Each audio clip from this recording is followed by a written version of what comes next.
তো আজকে আমরা শিখবো, চলে এসেছি আবার। আমরা আজকে শিখবো বলিঞ্জার ব্যান্ড। তোমরা যারা আগের ভিডিওটা আমার দেখোনি, যদিও আমার ইংলিশে অনেক ওয়ার্ড ভুল আছে, আমি জানি অনেক সেন্টেন্স ভুল আছে, তবুও ভিডিওটা দেখে নাও, ভিডিওটা কাজের। 20 আর 40 এসএম এ, 20 এসএম এ যখন 40 এসএম কে ক্রস করে যাবে তখন আমাদের স্টকের মধ্যে এন্ট্রি পয়েন্ট হবে। যদি 20 এসএম এ 40 কে ক্রস করে নিচের দিকে ডাউনে থাকে তবে পরে সেই স্টকটার মধ্যে আমার এন্ট্রি হবে না। ভিডিওটা কেবলমাত্র স্টাডি পারপাসের জন্য, নট মোর দেন আদার্স। ওকে, তো আজকে আমরা শিখবো বলিঞ্জার ব্যান্ড। বলিঞ্জার ব্যান্ড কীভাবে কাজ করে, বলিঞ্জার ব্যান্ড সম্বন্ধে একটু আগে বলে দিই। বলিঞ্জার ব্যান্ড হচ্ছে কি বলে, বলিঞ্জার ব্যান্ড হচ্ছে আবিষ্কর্তা হচ্ছে জন বলিঞ্জার। জন বলিঞ্জার হচ্ছে আমেরিকান বড় সড়ো লেভেলের ফাইন্যান্সিয়াল রিসার্চার অ্যানালাইসিস্ট। ওকে, তো এ ক্রিপ্টো ট্রেডারও অনেক বড় ছিল। আমি অলরেডি এই বলিঞ্জারের ফর্মুলাটা ক্রিপ্টোতে অ্যাপ্লাই করি। প্রত্যেকটা ইন্ডিকেশন পারফেক্ট, প্রত্যেকটা ইন্ডিকেশন পারফেক্ট। দেখো, স্টকের মধ্যে অনেক কিছু কাজ করে। স্টকের মধ্যে তোমাদের যারা জানোনি তাদেরকে আমি আজকে বলেই দিই যে স্টকের মধ্যে যখন অপারেটরের এন্ট্রি হয়, অপারেটর মানে কি জানো? অপারেটর মানে হচ্ছে সব থেকে বেশি টাকা যার কাছে আছে। বেশি টাকা মানে 9 লাখ কোটি টাকা, 10 লাখ কোটি টাকা। সব থেকে বড় অপারেটর আমাদের ইন্ডিয়ার হচ্ছে এখন মুকেশ আম্বানি। ও প্রচুর টাকা আছে। ও যদি কোনো স্টকে এন্ট্রি নেয় তাহলে সেই স্টকটা গিড় করে আগিয়ে যাবে।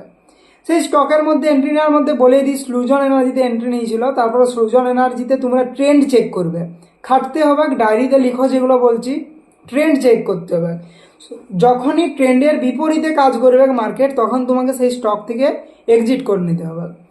বেশি কিছু শিখতে হবে না, 2-4টা লাইন শিখো। তারপরে আমি আবার অন্য ভিডিওতে আবার অন্য স্ট্র্যাটেজি শেয়ার করব। আমিও অনেক পড়াশোনা করি, আমিও শিখি। চার্টার্ড মাস্টার টেকনিশিয়ান সিএমটির কাছ থেকে অনেক কিছু শিখি। তো তোমরা যদি বলিঞ্জার ব্যান্ডটাকে ফলো করো না, বলিঞ্জার ব্যান্ডকে যদি ফলো করো, আর এসএমএ যেটা তোমাদেরকে শিখিয়ে দিচ্ছি অলরেডি, সিম্পল মুভিং এভারেজ, যারা আগের ভিডিওটা দেখোনি দেখে নাও। তো এই দুটো ফর্মুলা অ্যাপ্লাই করলে তুমি স্টক থেকে ভালো রকম প্রফিট কামাতে পারবে। দেখো, পার মান্থের টার্গেট 10% করে আমি রাখি, সেটাই তোমরা রাখো। 10% টার্গেটটা খুব অনেকটা কম নয়। আর যাদের কিছু না কিছু প্রবলেম হচ্ছে প্লিজ কমেন্ট করো। I work my I try to share the best. Okay, ভয়েসটার প্রবলেম হচ্ছিল, ভয়েসটা নেক্সট উইক থেকে ঠিক হয়ে যাবে। আর একটা কথা বলি, যেটা হচ্ছে হুইচ ল্যাঙ্গুয়েজ ইউ ওয়ান্ট। দেখো, আমি বাংলাতে ভিডিও বানাই। অ্যাকচুয়ালি ব্যাপারটা হচ্ছে আমার অনেক ফলোয়ার্স আছে যারা হিন্দির থেকে এসছে, যারা অনেক ইংলিশের থেকে আসছে। দ্যাটস ওয়াই আগের ভিডিওটা আমি ইংলিশে আপলোড করেছিলাম, বাট আমার বাংলাটা বেশি ভালো লাগে বলতে। তো জন বলিঞ্জারের ফর্মুলাটা আজকে আমরা শিখে নেবো। আর এই দুটো ফর্মুলা আমরা এবারে অ্যাপ্লাই করব। এই দুটো ফর্মুলার পরে আমরা আসবো 3 নম্বর স্টেপে। 3 নম্বর স্টেপে আমরা অন্য কিছু শিখবো, ঠিক আছে? তো আগের দিনে আমরা শিখেছিলাম ট্রেন্ড লাইন কীভাবে টানতে হয়, ট্রেন্ড লাইনের বিস্তারিত জিনিস আমরা শিখেছিলাম। আজকে আমরা দেখব বলিঞ্জার ব্যান্ড, একটা ইন্ডিকেটর। এই লোকটার নাম হচ্ছে জন বলিঞ্জার। এই হচ্ছে বলিঞ্জার ব্যান্ডের আবিষ্কর্তা, ফাউন্ডার। এ হচ্ছে আমেরিকান ফাইন্যান্সিয়াল অ্যানালাইসিস্ট আর বড়সড় রিসার্চার, ঠিক আছে? তো এই লোকটা এই বলিঞ্জার ব্যান্ডটা আবিষ্কার করেছিল। তো আমি এই বলিঞ্জার ব্যান্ডটা নিয়ে কিছুদিন পড়াশোনা করলাম। এরপরে তোমাদেরকে এই বলিঞ্জার ব্যান্ডটা শেখাবো, ঠিক আছে? আমার সাথে থাকলে তোমাদেরকে নতুন নতুন জিনিস প্রত্যেক দিনই শিখতে হবে। আর যত শিখবে তত আস্তে আস্তে স্টকের উপরে ভালোবাসাটা বাড়বে। তো দেখিয়ে দিলাম এই লোকটা, এই হচ্ছে বলিঞ্জার ব্যান্ডের আবিষ্কর্তা। আর বলিঞ্জার ব্যান্ডটা এবারে তোমাদেরকে দেখাচ্ছি।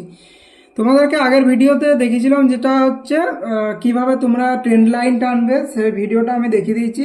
ট্রেন্ড লাইন কিভাবে টানবে, যেমন এইটা হচ্ছে আমার 20 ট্রেন্ড লাইন, আর এইটা হচ্ছে আমার 40 ট্রেন্ড লাইন। এবারে 20 যখন 40কে ক্রস করবে, এটা হচ্ছে এসএমএ, সিম্পল মুভিং এভারেজ। এইখানে দেখো ইন্ডিকেটরের অপশান আছে।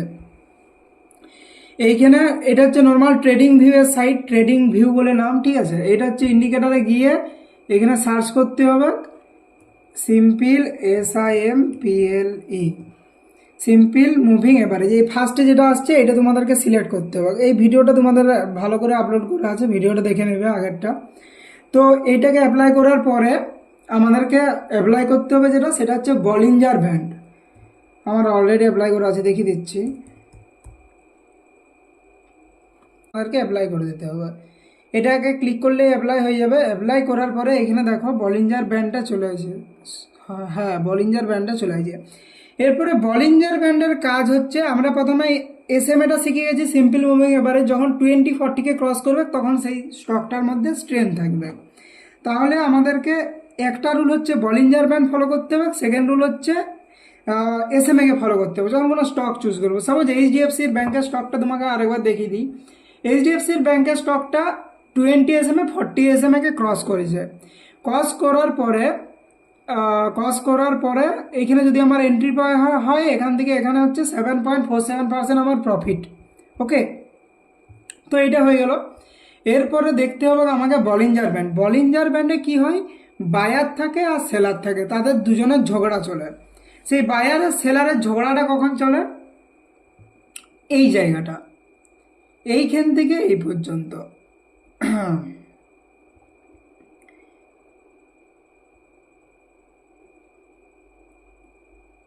এই জায়গাটা মার্ক করে দেখিয়ে দিচ্ছি ভালো করে। এইটা হচ্ছে বায়ার আর সেলারের মধ্যে এখানে ঝগড়া চলছে আমার। ঝগড়া শেষ হবে, ঝগড়া শেষ হওয়ার পরে আমাদেরকে দেখবে বলিঞ্জার ব্যান্ডটা উপর দিকে যাবে আর নিচ দিকে যাবে, ঠিক আছে। এরপরে যদি বলিঞ্জার ব্যান্ডের উপর দিকে কোনো ক্যান্ডেল উঠে থাকে, এখানে তোমরা ভালো করে দেখো, বলিঞ্জার ব্যান্ডের ঝগড়া শেষ হয়েছে বায়ার আর সেলারের, এই যুদ্ধের মধ্যে যদি আমরা ঘুষি আমরা মাইনাস খেয়ে যাব, ঠিক আছে। তাহলে বলিঞ্জার ব্যান্ডের ঝগড়া শেষ হওয়ার পরে এই দেখো ক্যান্ডেলটা উপর দিকে বেরিয়ে থাকতে হবে, ঠিক আছে।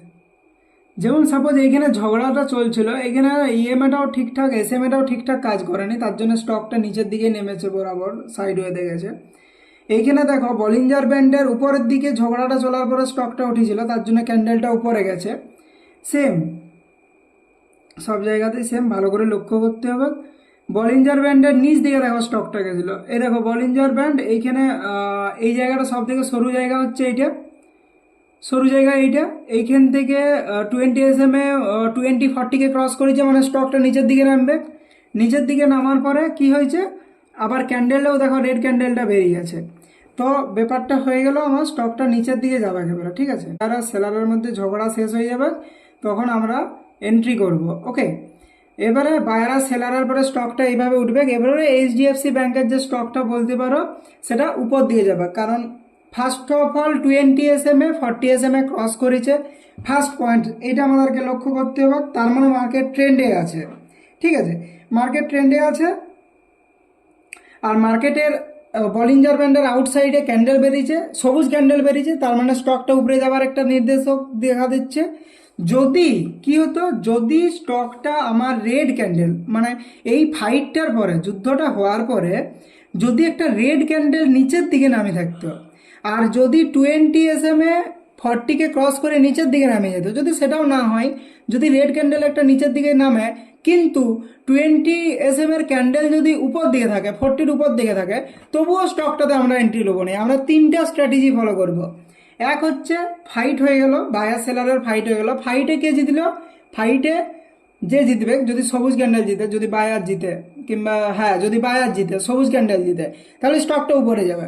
যদি সেলার জিতলে স্টকে রেড ক্যান্ডেল এদিক দেখবে বেরিয়েছে। এবারে রেড ক্যান্ডেল এদিকে যদি বেরিয়ে থাকে তাহলে তোমাকে এই স্টকে এন্ট্রি লিয়া চলবে না, কারণ স্টকটা এবারে মাইনাস যাবে। এরপরে তুমি যে স্টকগুলোকে কিনে রেখেছো সেই স্টকগুলোতে দেখবে যে বলিঞ্জার ব্যান্ডটা কোন দিকে কাজ করছে। এক নম্বর স্ট্র্যাটেজি, 20 এসএমএ যদি 40কে ক্রস করে, এন্ট্রি লিয়ার সময় আমি বলছি 20 যদি 40কে ক্রস করে যায়, যদি একটা ক্যান্ডেল বাইরে দিকে বেরিয়ে থাকে, সবুজ ক্যান্ডেল যদি উপর দিকে বেরিয়ে থাকে, তবে পরে ভাববে স্টকটা উপরকে